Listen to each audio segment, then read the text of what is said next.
This is the Conscious Hour. And you know one thing about America? Every war we've been in since Vietnam was based on lies. And you know this thing that, oh, they've got these highly enriched uranium and they're going to build nuclear weapons. Iran. No, they've said that repeatedly over the last, 40 years? Listen to the truth. And then start looking at your Western TV, the mainstream media. Change the channel. Go to YouTube. Go to the Drop Site News. Go to these other independent news agencies that actually report the facts and don't spin it for a political agenda. Listen to this one. That there is potential discussion of a very limited time frame of suspending the enrichment of uranium, though they're not putting that in writing as part of these proposals right now, because the Iranian position is that first we need to address an end to the war and the issue of the Strait of Hormuz, as well as the unfreezing and repatriation of Iranian assets and the lifting of sanctions. The United States has put on the table that it basically is not going to agree to any of those things and keeps centering this issue of the highly enriched uranium. What is your... So why would the U.S. refuse that when they said this is what we're going to do? Because Netanyahu controls what's going on. He owns America. Just think 93% of Congress is paid off by Israel. Your understanding of where those discussions stand right now on the issue of the highly enriched uranium, Iran's position, because they are maintaining very clearly that they have a right to civilian enrichment activities. But at the same time, it does seem that if we get past an initial phase where there's sanctions relief and repatriation of assets, the Iranians actually are willing to exhibit flexibility in these negotiations, potentially even transferring enriched uranium to Russia or China as part of a compromise. Do they have a right? Sure they do. They're a sovereign nation. Every nation in the world has the right to build as many nuclear weapons as they want. But see, the U.S. won't allow that. Why? Because then they'll be threatened. Then they won't have the dominance to go in and invade foreign countries and use threats that we're going to nuke you. Well, hey, Netanyahu, he's about ready to push the button if he doesn't get his way. Let's continue this discussion here. Comprehensive deal in return for yellow cake so they can use it for civilian purposes. Yes, I mean, first of all, talk about creating goals throughout the course of an unnecessary illegal war and creating problems that didn't exist. I mean, this whole Strait of Hormuz, if you ask half of the world where the Strait of Hormuz was 2 months ago, nobody knew. And now everybody wants it open because it's a problem that this war has created and now it has to be resolved. And the nuclear issue also, just to remind your audience, the Iranians negotiated with this administration twice on this issue, once last year. They got attacked with a war in the middle of those negotiations. Again, this year, they negotiated, they got attacked in the middle. So imagine that. You're doing negotiations and the U.S. has the cojones to come in and bomb them while they're doing negotiations. Now, who would you trust? Would you trust these other people, Iran? Because they really want to just get past this and get this little parasitical beast that wants to destroy them? Yeah, but, hey, the U.S. and Israel, they're shapeshifters. Foundation of the problem here, there's no trust, first of all, in Tehran for this administration. And also the fact that the goalpost keeps moving throughout the course of the negotiation. So President Trump ran 2 campaigns, 2 elections, and throughout, even after he entered the White House, like you said, the main talking point was they can't have nuclear weapons. They can't have nuclear weapons. And great, that has been Iranian policy. The Iranians said this is something we can agree. I mean, we agreed with the Obama administration. We signed a nuclear deal, which took, by the way, 2 years of intense negotiations. I mean, timing is also very important here. There's a lack of trust in Tehran. There's also a lack of patience in Washington for a deal.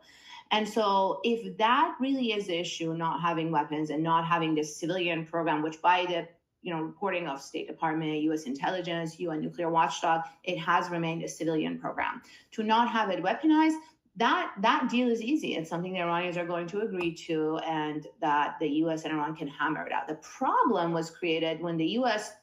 moved the goalpost throughout the negotiations and said zero enrichment.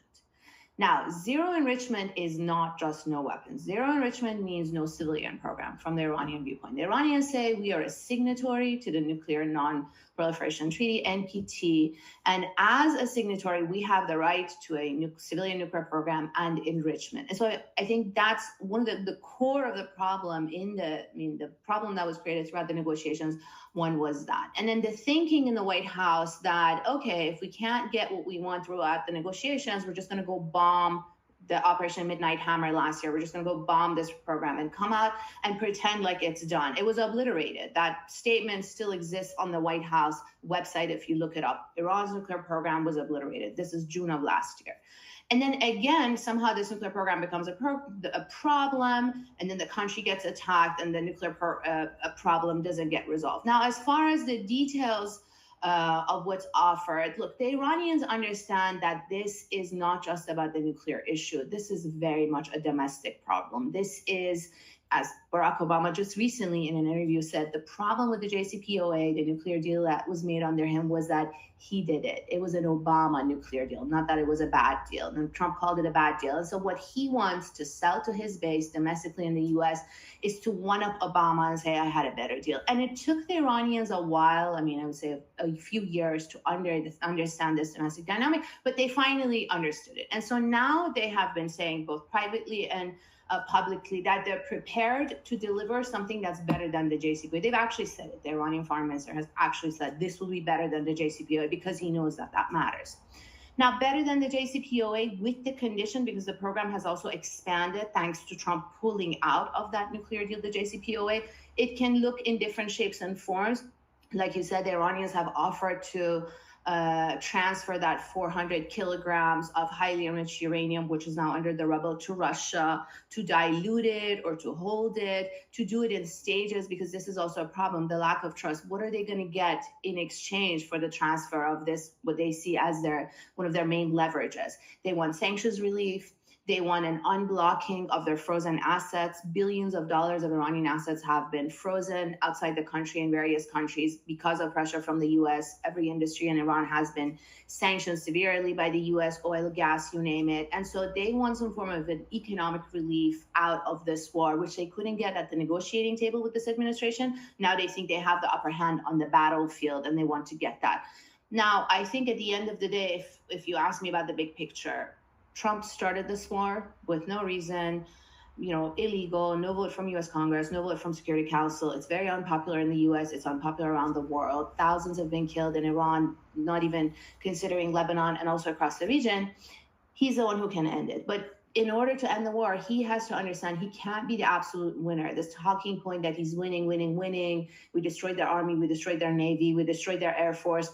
Obliterated the nuclear program. We're going to force open the Strait of Hormuz, call it a humanitarian operation. None of that is going to work. The Iranians, like you said, they have put up a pretty big fight.